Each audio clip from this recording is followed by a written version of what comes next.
What the heck is this? This is a Mateba MTR6. Not something you get to see every day. Bore line on the bottom, rounds in the top, and virtually no recoil. This is outstanding. Let's go take this thing all the way apart and see how the hell it works, because to be really honest, I'm kind of interested.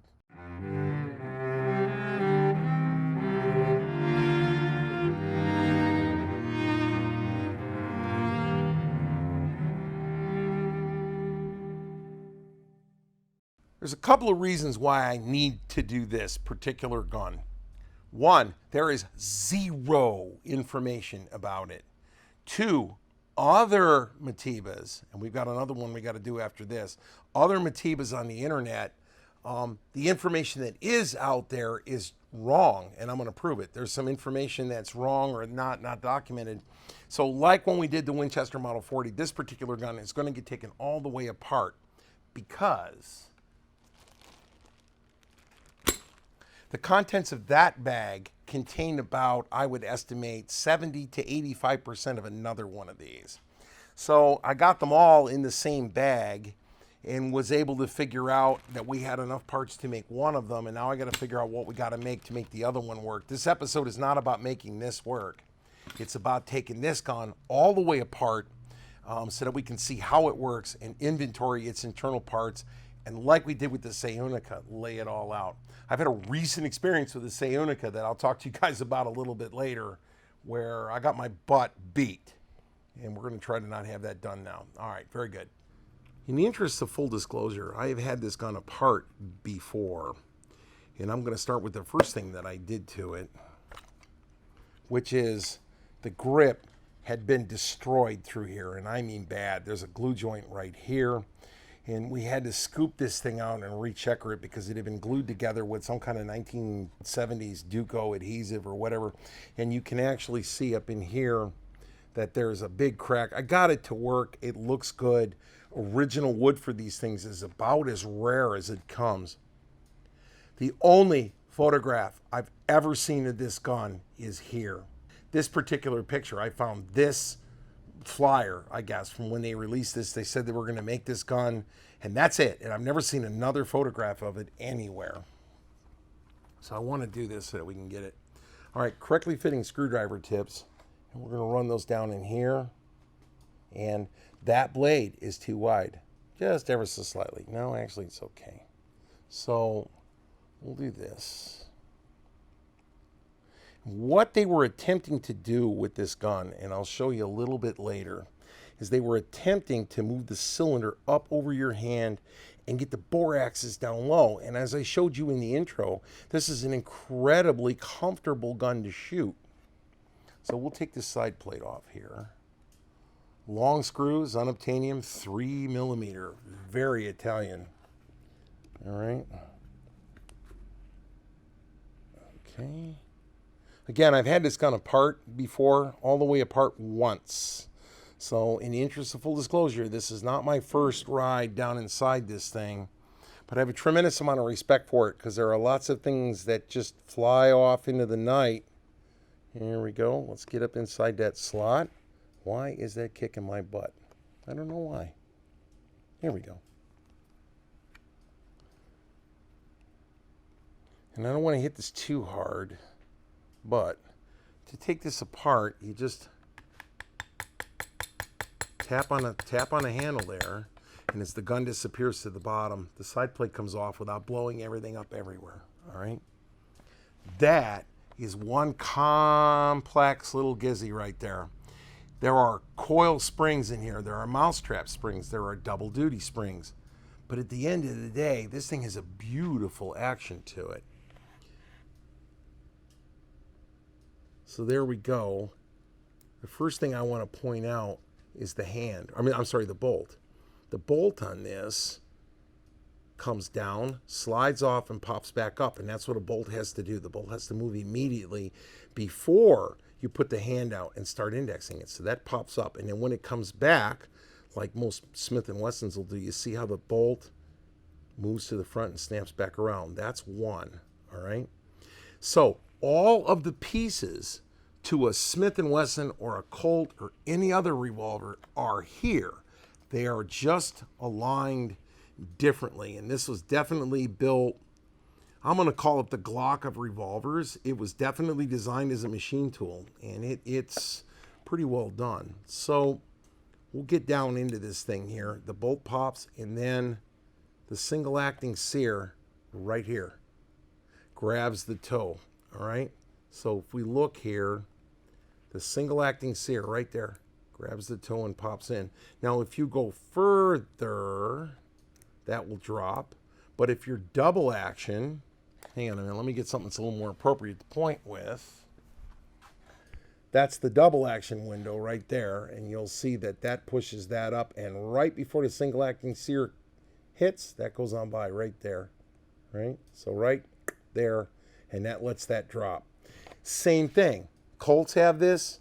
Everybody's got this. The old Belgian revolvers, they all have this to go on by, right? Meanwhile, this particular paddle acts as a transfer bar when you're all the way up. You have to have the hammer down.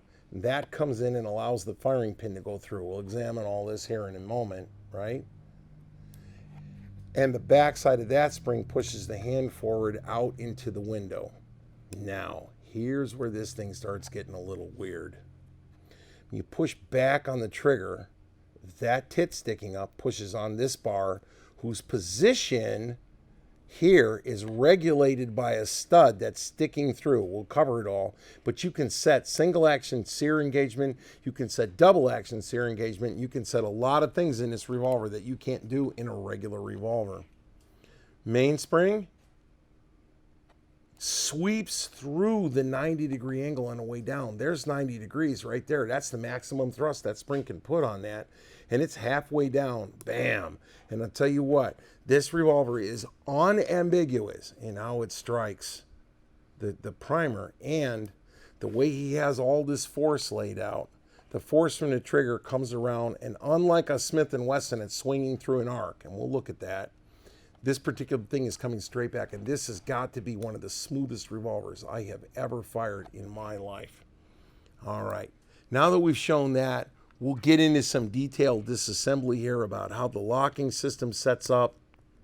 This revolver locks in the front, not in the back. There's nothing going on back here. The bore is on the bottom. Just unique as all get out. I have a Smith & Wesson and this Mateba laid out, and I've got them laid out in such a way that it's a straight line over the triggers and a straight line kind of over the hammers. So from where your hand is going to be on the grip, and on the you see the grips would intersect here, right? It is apparent that what he was trying to do was move the cylinder backwards a little bit here. He wanted to move the cylinder to the rear and get it over the top of your hand. So look at where the cylinder is versus where it is there, okay? But everything else on the inside of this revolver, everything else that's in this Mateba is in this Smith & Wesson. So we have the hand here, and I'm going to go to a stylus that isn't going to break off. We've got the hand here for turning the cylinder, hand here for turning the cylinder. We've got a double action gate here, so let me pop this thing open. Let me cock them both. And that's where some of the similarities of this are going to actually end. Okay, here we go. I'm a little out of sequence there. Okay. In the Smith & Wesson, the single action cocking point is right up here on the nose of the hammer, whereas here we have kind of a Belgian revolver style independent sear. Now in this particular gun, all of the adjustments are made with a stone. There's no way to set any of this unless you happen to have a stone and you're changing angles. In this particular revolver, there's a setting stud that moves through here like we said before, and there's a hollow screw with a plunger in it, so you can set the weight on the single action sear and the engagement. A good thing and a bad thing. The problem with adjustable triggers is people adjust them and don't understand what you're trying to achieve here, and they wind up taking them down below the limit you're supposed to have them at. The double action gate is here on the Mateba, and it's right here on the Smith & Wesson. There is a spring on the back side of this we'll get into later that's handling the rebound spring feature. And you have the hand located right here. So the hand on a Smith, if you watch the hand right there, the hand will grab, it will come down, and then it will snap back up. And then when we come forward, it goes around the corner and snaps back in again. The hand on the Mateba does the same thing like we showed before. It moves up and down and then rocks back and forth. All of the features are here. Everything that's in the Smith & Wesson revolver is in this. The bore axis is low and the cylinder is up over the top of your hand, so the center of mass of this gun is back, and the thrust line is down the screwdriver here. The thrust line is down the screwdriver here. Why didn't the Mateba make it out in the world? Well, you're competing against Smith & Wesson, for God's sakes. I mean, if you're going to do a revolver, you got to make a lot of them to get the price point down. People didn't understand it. What we're beginning to find out now is there are darn few gunsmiths that are even willing to go into one of these things. And yet I would tell you that it is just a machine, like every other machine. You put 6 cartridges in it, it goes bang 6 times. This is a much smoother gun, but there are far more of these. We had an issue taking this gun apart, and the way the crane is held into this is with these 2 screws. And these 2 screws are run all the way up into the end, and what you wind up with is a shaft sticking out. We'll take a look at this picture. This is what happens when you freeze this stud all the way in, and we mauled the end of this screw, and we'll get you a close-up picture of this too. We mauled it.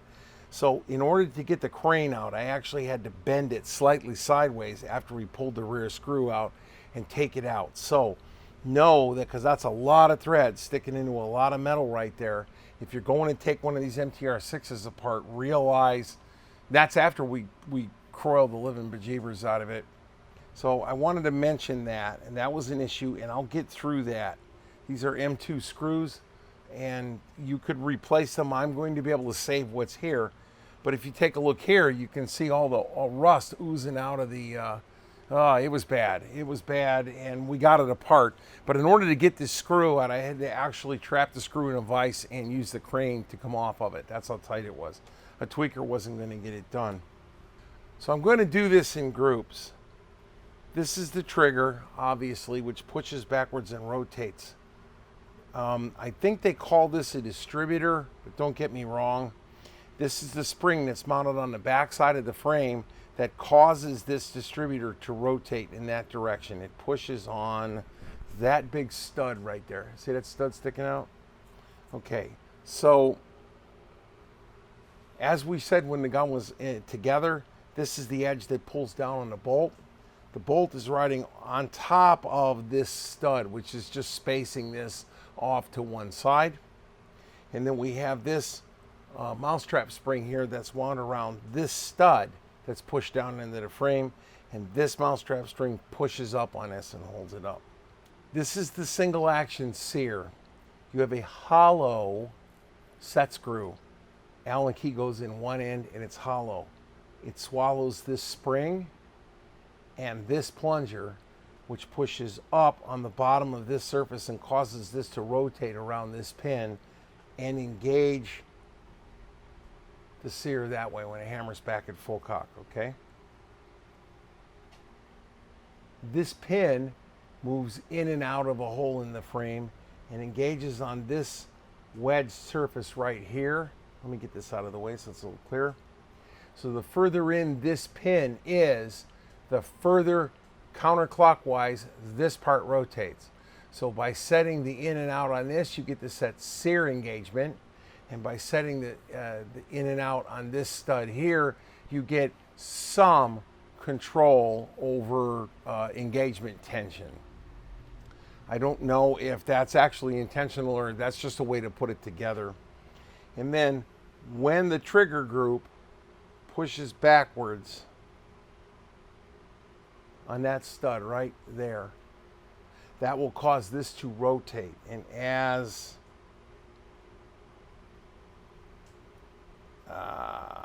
very hard to do this here. This surface will then push on this pin, cause that to rotate out.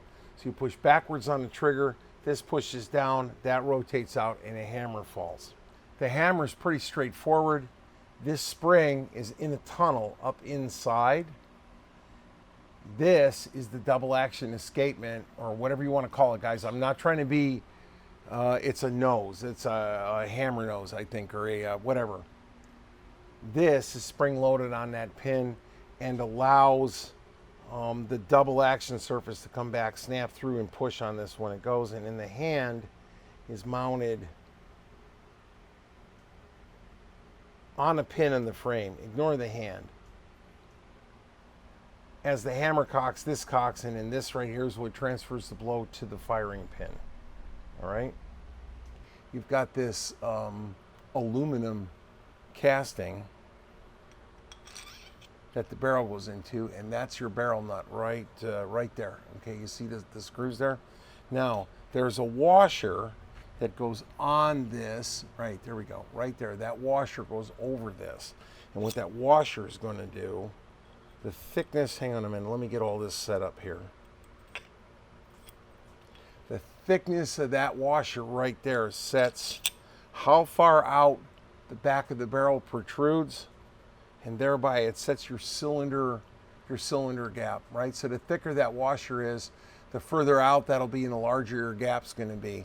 So the procedure would be build that plunger up, load that spring in, slide this all down together, and then it goes in, and that's how it pushes out. And then when you torque this on, you torque it down, you're looking for about a 5/1000 gap. I'm working here in a monitor.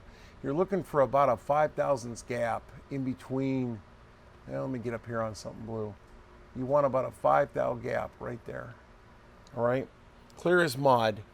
And the thickness of that washer will set for various, and I don't know the diameter of that washer. We're going to look at all that. But that's it. I did not take the star out of this because that's peened, and I don't want it bad enough. I don't want to be able to go in there bad enough. There's a spring in there. This cylinder is set up almost exactly like the inside of an older Smith & Wesson with a spring collar on it right where the end of my index finger is. Believe it or not, you get this done apart and it's not that complex. There's not that much stuff here. Yeah, just take my word for it. That's the rear sight over there, crane with the two mounting pins. This is the piece that corresponds on a Smith & Wesson. That part right there keeps the cylinder from falling out, and we've done the rest of this. We're now going to catalog all of these parts. We've got them all back apart again. But what I wanted to do was show you guys all of this so that it makes a little bit more sense about how to tune this thing.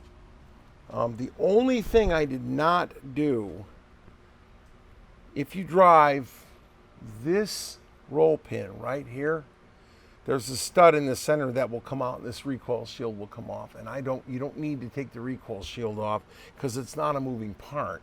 I'm talking about going all the way down inside this thing and cleaning it. And you're on your own. So now that we've got this thing all the way back together again, beginning gunsmiths, remember that just because it worked when it came in doesn't mean you got this multi-part, multi-faceted piece of gack put back together again. So make sure that you always stuff a couple of rounds back in it. Close. And I have to tell you, this low bore line, it doesn't kick at all. I mean, it comes straight back. And it does work. And that's a good thing. The trigger pull is magnificent. And it's not something that you get to see every day. I could see where there might be some issues with the operating system. But I'm going to tell you what. If I had 10 or 12 grand laying around, I'd probably want to own one of these too. And as always, it's been a pleasure.